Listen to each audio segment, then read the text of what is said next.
எல்லாருக்கும் ரம்ஜான் தின நல்வாழ்த்துக்கள்ங்க. ரம்ஜானை ஹாப்பியாக கொண்டாடுங்க. வடை பண்ணி சாப்பிடுங்க ரம்ஜானுக்கு. இதுக்கு தேங்காய் சட்னி வச்சுருக்கேன் அட்டகாசமாட்டு. ட்ரை பண்ணி பாருங்கள் நீங்களும் வீட்டில். ஃபுல் வீடியோ ஸ்கிப் பண்ணால் பாருங்கள். நிறைய டிப்ஸ்கள் இருக்குது. டிப்ஸை பார்த்து இதே மாதிரி நீங்களும் வடை பண்ணி சாப்பிடுங்க. வாங்க வீடியோக்குள்ளே பார்க்கலாம் வடை எப்படி பண்ணுறதுன்னு. ஹாய் ஃப்ரெண்ட்ஸ், எல்லோரும் எப்படி இருக்கீங்க? நல்லா இருக்கீங்களா? இன்றைக்கி சூப்பராட்டு டீ கடை வடை பண்ண போகிறாங்க. மெது வடை பண்ண போகிறேன். எப்படி பண்ணுறதுன்னு பார்க்கலாம். நிறைய டிப்ஸ் இருக்குது. இந்த டிப்ஸை ஃபாலோ பண்ணாங்கன்னா வடை வந்து உங்களுக்கு நிறைய எண்ணிக்கையும் அதிகமாக கிடைக்கும், டேஸ்ட்டும் அதிகமாக இருக்குங்க. அட்டகாசமாக இருக்கும். டீ கடையிலலாம் டிஃப்ரெண்ட்டாக பண்ணுவாங்க. நம்ம வீட்டில் நார்மலாக பண்ணுற மாதிரி பண்ண மாட்டாங்க. அட்டகாசமாக இருக்கும். எப்படி பண்ணுறதுன்னு பார்க்கலாம். வீடியோ கடைசி வரை ஸ்கிப் பண்ணாமல் பாருங்கள்.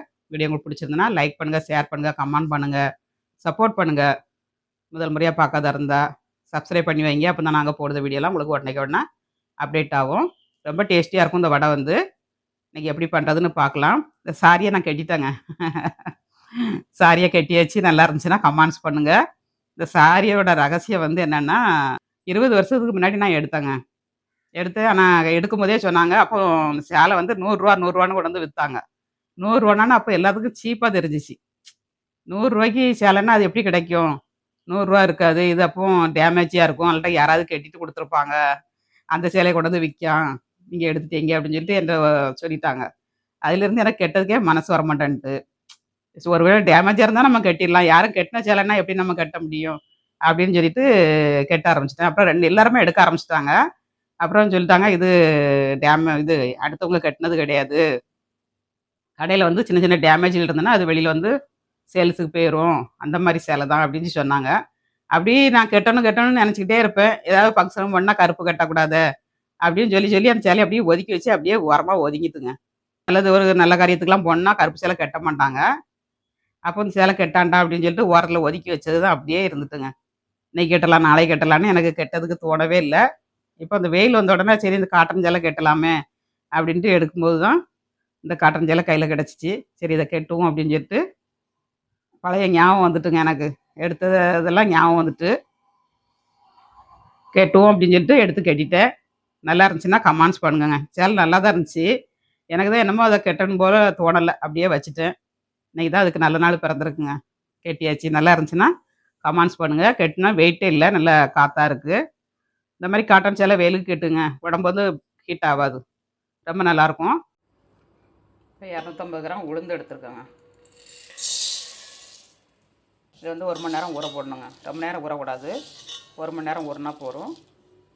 1 மணி நேரத்துக்கு அப்புறம் ஊற போட்டு நம்ம அரைச்சி எடுத்துக்கணுங்க. தண்ணி விட்டு கழுவி எடுத்துக்கலாம். மெது வடைக்கு நான் 1 மணி நேரத்துக்கு முன்னாடி நான் உளுந்து ஊற போட்டேன். ஊற போட்டு கழுவி வச்சுருக்கேன் பாருங்கள். 1 மணி நேரம் தாங்க ஊறணும். ரொம்ப ஊறக்கூடாது. ரொம்ப ஊறினாலும் மாவு வந்து தண்ணியாக போக ஆரம்பிச்சிடும். 1 மணி நேரத்தில் நீங்கள் எடுத்து அரைங்க. அந்த மாவு வந்து நல்லா ஃப்ளப்பியாக கிடைக்குங்க. 250 கிராம் உளுந்துது. ஒரே உரலில் போட்டு அரைச்சிடலாம். இப்போ கிரைண்டரை கழுவி வச்சாச்சு. நம்ம உளுந்து ஆட் பண்ணிக்கிடலாங்க. இந்த சாரிக்கு வந்து எவ்வளோ சீக்ரெட் இருந்துச்சோ அதே மாதிரி இந்த உளுந்து வடைக்கும் நிறைய டிப்ஸ் இருக்குங்க. பார்த்து ஃபாலோ பண்ணுங்கள்.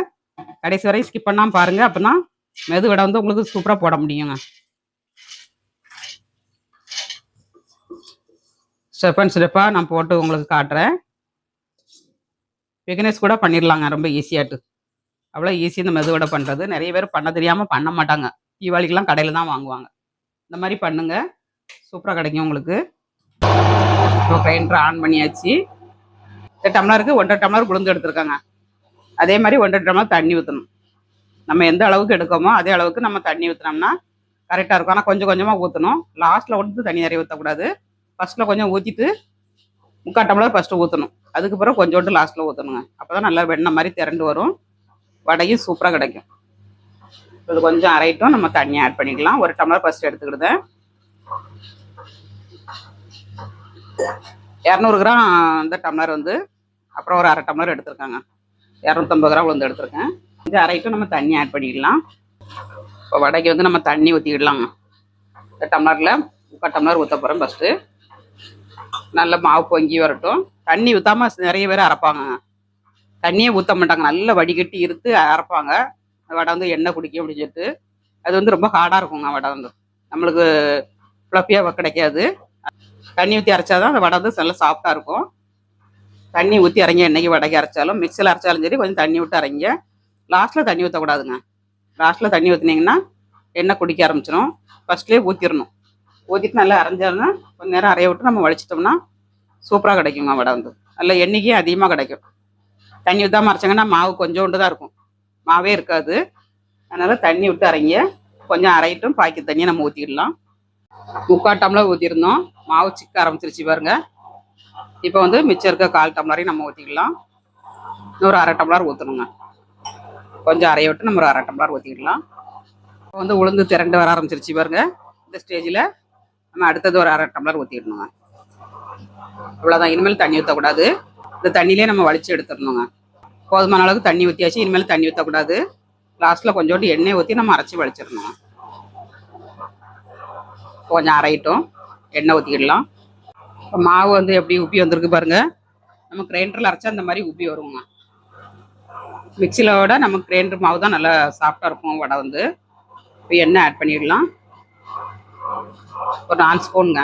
ஸ்பூன் கணக்கு ஊற்றுனீங்கன்னா 4 ஸ்பூனுக்கு ஊற்றிக்கோங்க.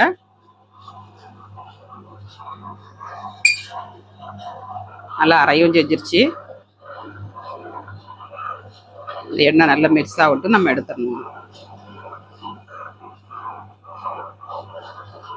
இப்போ நம்ம அரைஞ்சிட்டான்னு பார்க்கறதுக்கு பக்குவம் வந்து எப்படின்னா, இந்த மாதிரி கொஞ்சமாக மாவு எடுத்து நம்ம தண்ணியில் போட்டு விடணுங்க. இந்த மாதிரி மதந்து வரணும். வெயிட்டாக இருந்ததுன்னா உங்களுக்கு வந்து தாந்துடும். நல்லா அரைஞ்சிருச்சுன்னா மேலே உப்பி கிடக்குங்க. இப்போ இந்த பக்குவத்தில் நம்ம எடுத்துடலாம். நல்லா ஒட்டாமல் வருது பாருங்க. நம்ம உருட்டி போடுறதுக்கு கரெக்டான பக்குவத்துக்கு கிடச்சிருச்சுங்க. மாவு அடிச்சுக்கிடலாம். இந்த மாதிரி அகலமான பாத்திரத்தில் மாவு எடுத்து வச்சுக்கோங்க. அப்படின்னா மாவெல்லாம் நமக்கு மிக்ஸ் பண்ணதுக்கு ஈஸியாக இருக்கும்.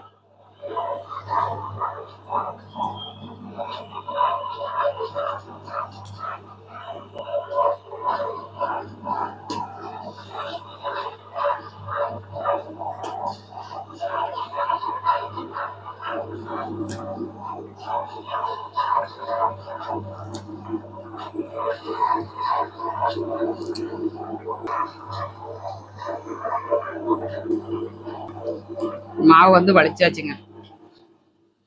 நமக்கு 1.5 டம்ளர் உளுந்துல இந்த அளவுக்கு மாவு கிடச்சிருக்கு பாருங்க. ஹோட்டலெல்லாம் அப்படி தான் அரைப்பாங்கங்க. தண்ணி விட்டு அரைப்பாங்க. அரிசி மாவு, கடலை மாவு இதெல்லாம் மிக்ஸ் பண்ணி போட்டாங்கன்னா எண்ணெய் குடிக்காது உங்களுக்கு. எண்ணிக்கையும் அதிகமாக கிடைக்குங்க. நம்ம மிக்சியில் அரைச்சோன்னா அந்த அளவுக்கு மாவு கிடைக்காது நமக்கு. கிரைண்டரில் அரைச்சா தான் நமக்கு மாவு இந்த அளவுக்கு உப்பி வருங்க.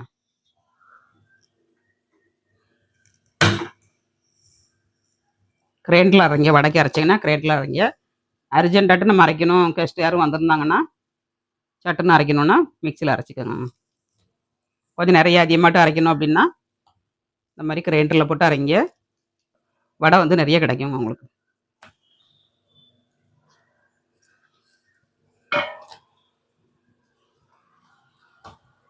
இந்த இடையிலெல்லாம் மாவாக இருக்கும். எல்லாம் நல்லா எடுத்துட்டு நம்ம கழுவி எடுத்துடணும்.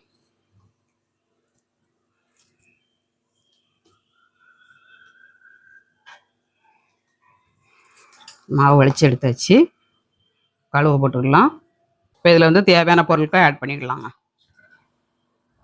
மாவு அரைக்கிற டிப்ஸு பார்த்தாச்சு. இதில் சேர்க்கக்கூடிய பொருட்களை பார்க்கலாம். இப்போ வடைக்கு தேவையான பொருட்களை எடுத்து வச்சுருக்காங்க, நம்ம ஆட் பண்ணிக்கிடலாம். ஃபஸ்ட்டு வந்து அரிசி மாவு போட்டுக்கலாம். அரிசி மாவு வந்து 200 கிராம் எடுத்து வச்சுருக்கேன். நமக்கு தேவைக்கு தகுந்தபடி போட்டுக்கிடணுங்க.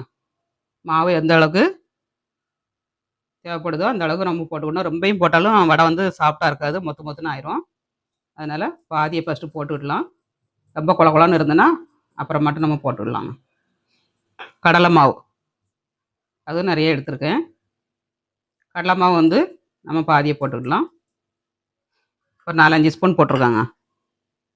அப்புறமா வெங்காயம் 2 வெங்காயம், மீடியம் சைஸ் வெங்காயம், அதையும் கட் பண்ணி போட்டிருக்கேன். தேங்காய் துருவலுங்க. தேங்காய் துருவல் வந்து ஒரு பாதி தேங்காயில் கொஞ்சம் மட்டும் மிச்சம் வச்சுட்டு பாக்கி எடுத்துருக்கேன். தேங்காய் துருவல் போடுங்க, ரொம்ப நல்லாயிருக்கும் டேஸ்ட் வந்து. அப்புறமா பச்சை மிளகா ஒரு 3 மிளகா, இஞ்சி ஒரு விரல் அளவுக்கு கட் பண்ணியிருக்கேன். மல்லித்தழைங்க, கருவேப்பிலை தழை போட்டுக்கலாம். கருவேப்பிலை தழை வந்து நமக்கு தாராளமாகவே போட்டுக்கலாம், நல்லாயிருக்கும். கருவேப்பிலை வந்து என்றைக்குமே கையை கொண்டு பிச்சு போடணுங்க, அப்போ தான் வாசனையாக இருக்கும். கட் பண்ணி போடுறதோட நம்ம கையை கொண்டு பிச்சு போட்டோம்னா மனம் சூப்பராக இருக்கும் வடையில். சின்ன சின்ன டிப்ஸோட ஃபாலோ பண்ணுங்க. நீங்களும் வடை சுடலாம் வீட்டில், கவலைப்படாதீங்க. இப்போ போதுமான அளவுக்கு கருவேப்பிலை போட்டாச்சு. இப்போ கொஞ்சம் மிளகு, ஜீரகம், பெருங்காயத்தூள் போட்டுக்கலாம். மிளகு நீங்கள் 1 2மா நச்சு போடாத இருந்தாலும் போட்டுக்கோங்க. ஒரு ஸ்பூன் போட்டிருக்கேன். மாவு தந்தடி போட்டுக்கோங்க. சீரகம் ஒரு ஸ்பூன் போட்டுக்கோங்க. அப்புறமா பெருங்காயத்தூள். அவ்வளோதாங்க. தேவையான பொருள்லாம் ஆட் பண்ணியாச்சு. உப்பு ஆட் பண்ணிவிட்டு நம்ம மிக்ஸ் பண்ண வேண்டியதான். உப்பு வந்து வடைக்கு ரொம்ப போடக்கூடாது, கசக்க ஆரம்பிச்சிடும். கரெக்டான அளவுக்கு போடணும். அந்த எடுத்துருக்க மாவுக்கு 1.5 ஸ்பூன் போட்டுக்கோங்க. பேரில் நல்லா மிக்ஸ் பண்ணிடலாம்.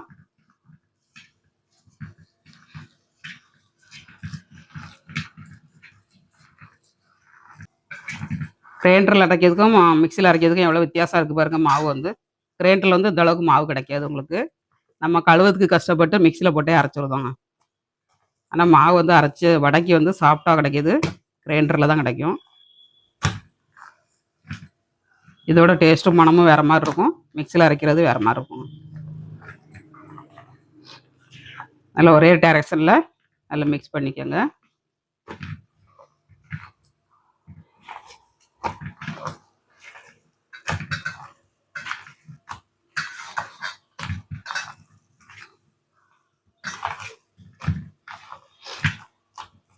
ஒரு டம்ளர் போட்டால் 15-20 வடை தாங்க இருக்கும் மிக்சியில் அரைச்சாக்க.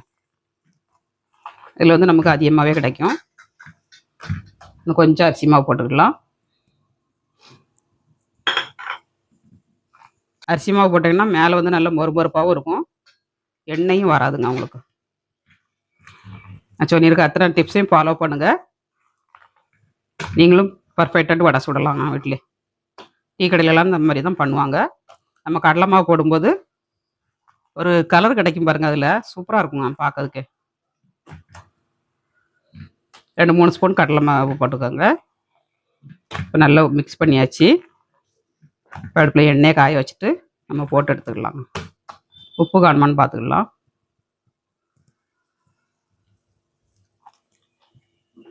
ரெண்டு உப்பு காணாதுங்க. கூட கொஞ்சமாக உப்பு போட்டிருக்கேன்.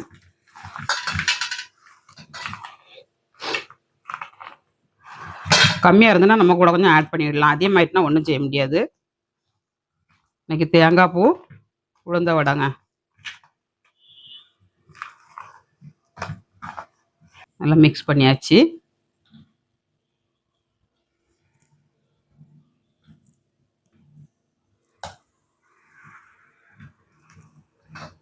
அதே மாதிரி நம்ம போடுறதும் எப்படி போடணும்னா, எண்ணெயில் தண்ணியில் கையை நனைச்சி விடணுங்க. தண்ணியில் கையை நனைச்சிட்டு நம்ம அந்த இருக்கு பாருங்க, இப்படி ஓரத்துலேருந்து எடுக்கணுங்க. ஓரத்துலேருந்து எடுத்தேன்னா உங்களுக்கு ரவுண்டாக கிடைக்கும். அந்தால அப்படியே உருட்டிட்டு நம்ம இப்படி விரல வச்சுட்டு ஒரு அமுக்கினோம்னா ஓட்டை அழகாக வந்துடுங்க நமக்கு. இந்த மாதிரி விரலை வந்து ப்ரெஸ் பண்ணி விடணும். ப்ரெஸ் பண்ணி விட்டிங்கன்னா உங்களுக்கு வந்து சூப்பராக கிடைக்குங்க. வடை மாவு தயாராக இருக்குது. எண்ணெயும் காஞ்சிருச்சுங்க. நம்ம வடையை போட்டு எடுத்துக்கலாம். தண்ணியில் வந்து இப்படி கையை நனைச்சிக்கிடணுங்க.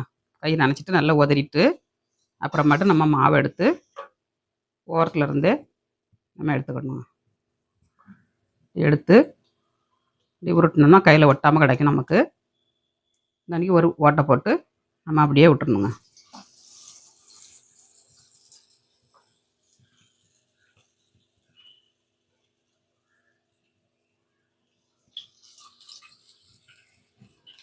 ரொம்ப ஈஸி பண்ணுறது.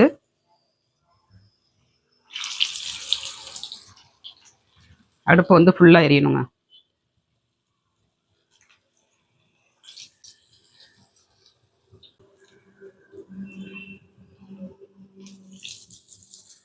எத்தனை உங்கள் கடாயில் எத்தனை பிடிக்குமோ அத்தனை போட்டுக்கோங்க. ரொம்ப ஈஸியாக பண்ணி எடுத்துடலாம். உங்களுக்கு இன்னொரு மெத்தட்லேயும் நான் பண்ண சொல்லி விடுங்க. அதே மாதிரியும் போட்டு எடுங்க. இப்போ கொஞ்சம் வேகட்டும், நம்ம திருப்பி போட்டுக்கலாங்க. ஒரு கம்பி இல்லாட்டா ஒரு குச்சி வச்சு நம்ம ஃபஸ்ட்டு திருப்பி போட்டுக்கணும். இந்த மாதிரி ஒரு ஸ்டிக் இருந்ததுன்னா வச்சுக்கோங்க. ஃபஸ்ட்டு வெந்ததை நம்ம கொஞ்சம் திருப்பி போட்டுக்கலாம்.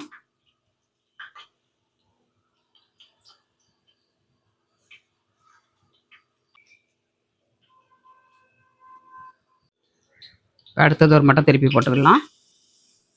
திருப்பி திருப்பி போட்டேன்னா உங்களுக்கு கலர் வந்து ஒன்று போல் கிடைக்குங்க.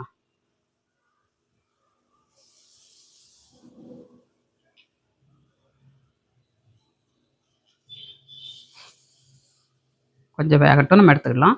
கலர் வந்து நல்லா கோல்டன் கலரில் வரணும். வந்துச்சுன்னா நல்லா வெந்துருச்சுங்க அர்த்தம். நம்ம எடுத்துக்கலாம். இப்போ நல்லா வெந்துருச்சுங்க. வெந்ததுக்கப்புறமா நமக்கு வந்து எண்ணெயில் பபிள்ஸ் வரதான் செய்யும். அதை பற்றி ஒன்றும் இல்லை. நல்ல கலர் இந்த மாதிரி சேஞ்ச் ஆனோன்னா நம்ம எடுத்துக்கிடணுங்க. இப்போ எடுத்துக்கலாம்.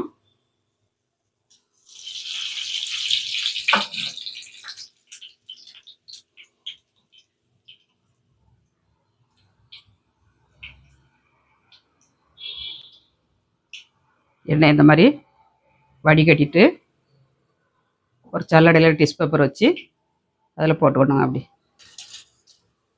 எவ்வளோ சூப்பராக டீ கடை வடை கிடச்சிருக்கு பாருங்க நமக்கு. இப்போ அடுத்த டிப்ஸ் சொல்கிறோம் கேளுங்க. நம்ம கீரை மத்து இருக்குது பாருங்க, சின்ன மத்து. ஒரு டீ டம்ளரு இந்த மாதிரி எதுவும் இருந்துச்சுன்னா, பட்டர் சீட் இருந்ததுன்னா பட்டர் சீட் போட்டுக்கோங்க. இல்லாட்டா ஒரு வாழை இலை, அது இல்லாட்டி பால் கவர் இருக்கு பாருங்க, அதை வச்சுக்கோங்க. இந்த மாதிரி கொஞ்சம் தண்ணி தடவிட்டு நம்ம உருட்டி எடுக்கணுங்க. மாவை உருட்டி அதில் வச்சு இப்படி ஒரு ஓட்டை போட்டுக்கணுங்க. இப்படி போட்டுட்டு இப்படி எண்ணெயில் இறக்கி விட்டுறலாம். இல்லை ஈஸியாக வந்துடுங்க. போட தெரியாதவங்க அந்த மாதிரி பண்ணி எடுத்துக்கோங்க.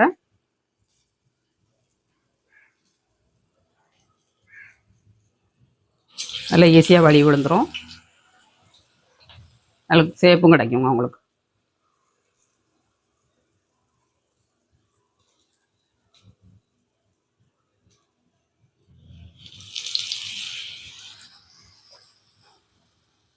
எண்ணெய் சட்டியில் விற்கிறதுக்கு பயப்படுறவங்களாம் அந்த மாதிரி போட்டு எடுங்க. ரொம்ப ஈஸியாக போட்டு எடுத்துடலாம்.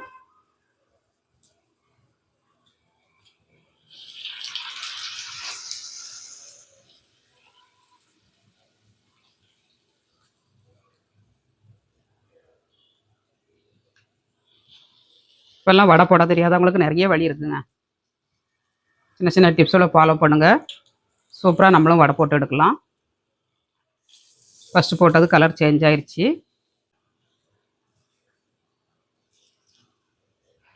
திருப்பி போட்டாச்சுங்க. இந்த மாதிரி ஈஸியான மெத்தடில் போட்டு எடுங்க. கலர் சேஞ்ச் ஆனதை நம்ம எடுத்துக்கிடலாங்க. ஃபஸ்ட்டு போட்டது நல்லா வெந்துருச்சு. நம்ம கீரை மத்து வச்சு போட்ட வடை இப்படி வந்திருக்கு பாருங்க, சூப்பராட்டு. இந்த மாதிரி ஈஸியாக பண்ணுங்க, சூப்பராக கிடைக்கும் உங்களுக்கு. புதுசாக ஹோட்டல் வச்சுருக்கவங்களுக்கெல்லாம் இந்த டிப்ஸு யூஸ் ஆகுங்க. கொஞ்சம் வேகட்டும், நம்ம எடுத்துக்கலாம். இப்போ எல்லாம் நல்லா வெந்துருச்சு, எடுத்துக்கலாம். இதே அளவுகளோட இதே மாதிரி மாவு அரைச்சி நீங்களும் ட்ரை பண்ணுங்கள். நீங்களும் ஹோட்டலுக்கு ஓனர் ஆகலாங்க. கையை வச்சு அதே மெத்தடில் நம்ம உருட்டாமலே, நான் போடுற மெத்தட் வந்து இப்படி தான் போடுவேன். அதுவுமே நல்லா வருங்க. நம்ம உருட்டவே வேண்டாம். ஓரத்துலேருந்து இப்படி வலிச்சு எடுத்து இப்படி போட்டாச்சுனாலே உங்களுக்கு ரவுண்டு ஷேப்பில் வந்துடும்.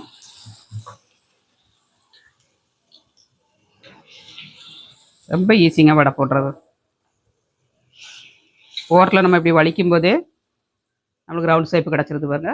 விரல வச்சு இப்படி ஒரு குத்து குத்திட்டு நம்ம போட்டோம்னா கரெக்டாக கிடைக்குங்க.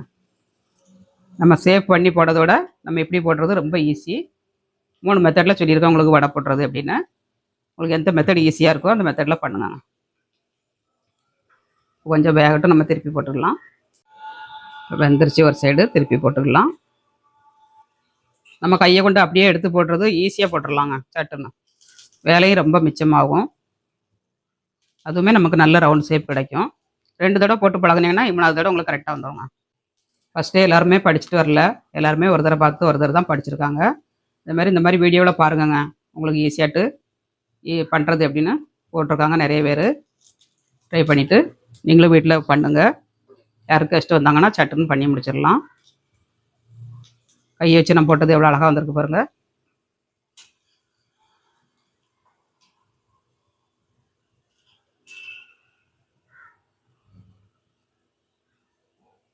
இப்போ கொஞ்சம் வேகணும், எடுத்துக்கலாம்.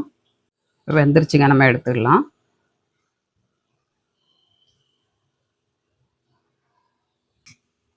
ஈஸியாட்டு வடை பண்ணியாச்சுங்க. எடுத்து ஜல்லடையில் போட்டுக்கலாம். மிச்சம் இருக்கிறதையும் பண்ணி எடுத்துக்கலாங்க. சூப்பராட்டு டீ கடை வடை பண்ணியாச்சுங்க. எவ்வளோ எம்மியாக வந்திருக்கு பாருங்கள். 250 ரூபா உளுந்தில் நம்ம எவ்வளோ வடை பண்ணியிருக்கோம் பாருங்கள். டீ கடையிலலாம் அந்த மாதிரி தான் பண்ணுவாங்க. அவங்களுக்கு ரொம்ப பெனிஃபிட் உண்டு. இதில் நம்ம வீட்டில் பண்ணுற மாதிரி பண்ண மாட்டாங்க. அவங்களுக்கு இந்த மாதிரி பண்ணால் தான் அவங்களுக்கு லாபம் கிடைக்குங்க. நம்மளும் வீட்டில் பண்ணும்போது இந்த மாதிரி பண்ணுங்கள். டேஸ்ட்டும் அட்டகாசமாக இருக்கும். ட்ரை பண்ணி பாருங்கள். சாப்பிட்டு பார்க்கலாம். இது தேங்காய் சட்னி வச்சுருக்கேன். சாம்பார் வைக்கலாம், நீங்கள் தேங்காய் சட்னி வச்சு சாப்பிட்லாம், அட்டகாசமாக இருக்கும். சூப்பர் டேஸ்ட்டில் பண்ணியிருக்கேன். இதுக்கு தேங்காய் சட்னியும் வச்சுருக்கேன், அட்டகாசமாக இருக்கும். சாப்பிட்டு பார்க்கலாம். இப்போ வடையை வந்து நம்ம சட்னி கூட வச்சு சாப்பிட்டு பார்க்கலாங்க.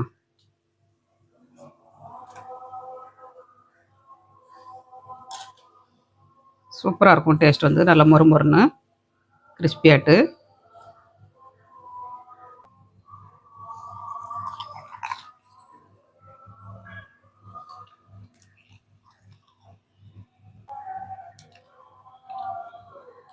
சூப்பர் டேஸ்ட்டாக இருக்குங்க. நீங்களும் ட்ரை பண்ணுங்கள். ட்ரை பண்ணிட்டு எப்படி வந்துச்சுங்க அதை கமெண்ட்ஸ் பண்ணுங்கள், லைக் பண்ணுங்கள். அட்டகாசமாட்டு ஹோட்டல் சுவையில் வடை பண்ணியாச்சுங்க. டீ கடை வடை பண்ணியாச்சு. மீண்டும் நெக்ஸ்ட் வீடியோவில் சந்திப்போம். பாய்.